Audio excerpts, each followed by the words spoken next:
Here's Jack Burney. Good evening, everybody, and welcome back. A big Sunday over at Ray Park as the final round of the Terre Haute Women's Golf Association City Open took place this morning. Terre Haute South golf coach Kara Stuckey in action, looking to claim her 7th straight title and 18th win at the event overall. It was Kara Stuckey going up against her former player at Terre Haute South, Alex Maris, for the championship Sunday. They teed off at 8:50 Sunday morning at Ray Park. On the first hole, it's Maris taking the advantage in the match play format with an excellent chip on her second shot here on the first hole to birdie the par 3 and take a 1-stroke lead. Kara Stuckey would respond on the next 2 holes to keep pace. Here on 2, check out this long birdie putt that she sinks. Then on 3, Stuckey again with the putt from distance. She thinks she left it short by the reaction, but it does go down. The 2 were tied through 6 holes, but Alex Maris took the lead on the 7th hole, and she actually held the lead for the majority of today's round, but Kara Stuckey stayed consistent to the back 9.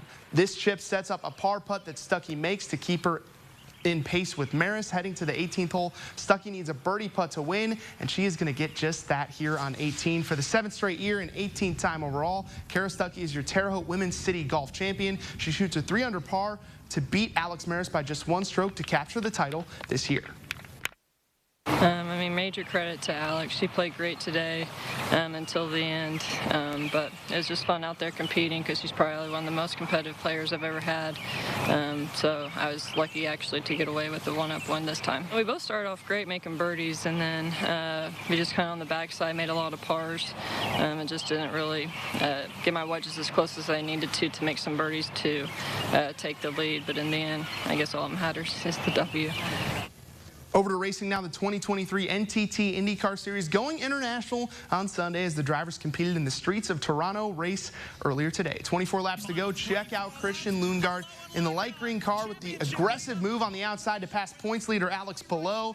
That aggressiveness would be displayed all race long, and that was the difference as Christian Lundgaard wins his first career IndyCar race on the streets of Toronto. Not only is it the first win for Lundgaard, but it's the first win for Rahal Letterman Lanigan Racing in almost 3 years. Alex Palou, who had won the last 3 IndyCar races in a row, still manages to finish in 2nd place despite racing with a damaged front right wing. But the story was Christian Lundgaard, who spoke after his victory. No, I said it before the race, we had a car that was fast enough to win, and we pulled it off, and I think we did it by 10 seconds. So this team, they do deserve this, because if we look at where we were earlier this season and even last year at this point, we were nowhere near this. So I'm just extremely happy for everybody.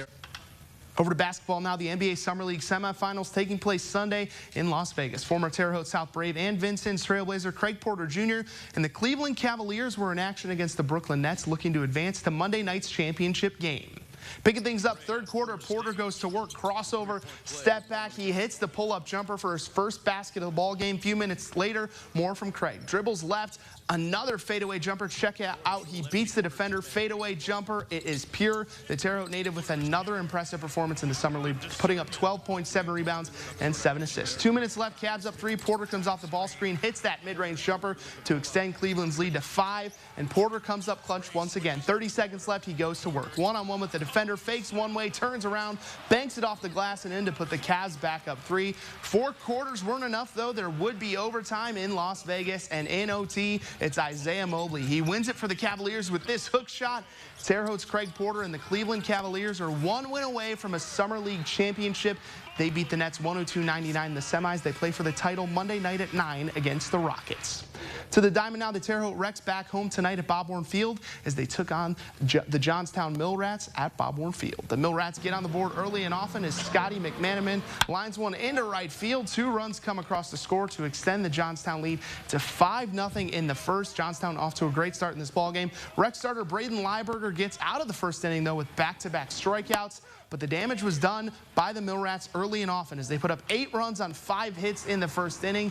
They led this ball game 8-0. Second inning now, a nice play by first baseman Carter Murphy. He fields the grounder with the backhand and races to the bag to get the first out of the inning. The West Vigo grad and future Sycamore getting it done in the field for Terre Haute. The Rex break into the hit column in the home half of the second, courtesy of Warren Bailey, who lines one deep into the right center field gap for a double. Bailey finished with 2 hits and 2 RBI on the night, but it was all Millrats at Bob Warren Field Sunday as they beat the Rec 17-4, your final score. Terre Haute will look to bounce back against Johnstown Monday at Bob Warren Field. And one more baseball score to pass along. Terre Haute Wayne Newton Post 3-4-6 wins the American Legion Regional Final, beating Madison by a final score of 7-1. Terre Haute South's Ty Stoltz with a great all-around game for Post 3-4-6. He pitched 5 innings on the mound, striking out 4, and hit a home run at the dish. Post 3-4-6 officially qualifying for the Indiana American Legion Baseball State Tournament in Kokomo next weekend. That's a wrap for sports. It's the Reynolds Wrap right after the break.